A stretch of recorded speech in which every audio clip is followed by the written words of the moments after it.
Welcome, Wolford's Roost. It's that time of the year. We are getting ready for golf season. We had a lot of great projects over the winter that Dave and his team worked really hard on. One of them we're standing on right now is our new driving range tier.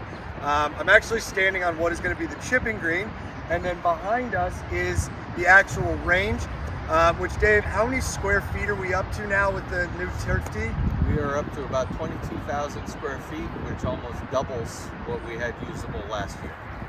That's awesome. What that means is this year, instead of being on the range mats for most of the time because our turf is torn up in smaller areas, we're going to be able to utilize grass more this season.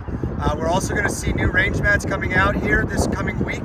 It's one long runner. It's going to be sand-based. You can put a tee in it, so it's going to feel more like real turf. So stay tuned. Right now, we're looking at probably late April before we're going to be able to get on the grass to start the year.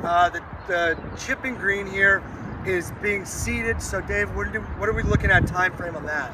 Unfortunately, we're probably looking towards the end of June for this to open.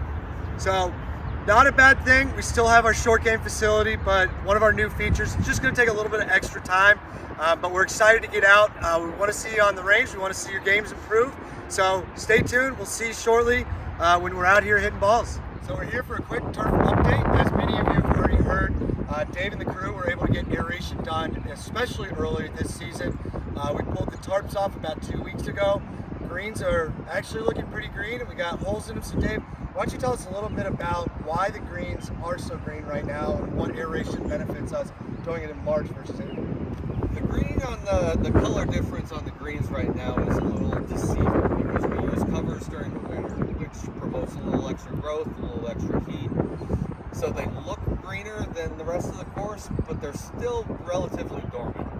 Until we get some nighttime temperatures raising up and some good 50, 60 degree days, that's really going to kickstart the plants and start growing the whole course. You'll see the whole course turn green basically overnight. So that's when we'll see the aeration start to heal faster at that point? Exactly. Once we get some actual growth, these will fill in really fast. Nice. So as we can see around us, the course is still very dormant. Obviously we want some of those warmer temperatures, but how did the course do over the winter for us? Any issues that came up? Or we did very well. A lot of courses in the area had some winter damage, and we had virtually none. Perfect. So you heard it here. We're going to have a great golf season. Once we get those better temperatures, places will start to green. Dave and the crew are going to have the greens rolling fast and true for you. Let's have a great golf season.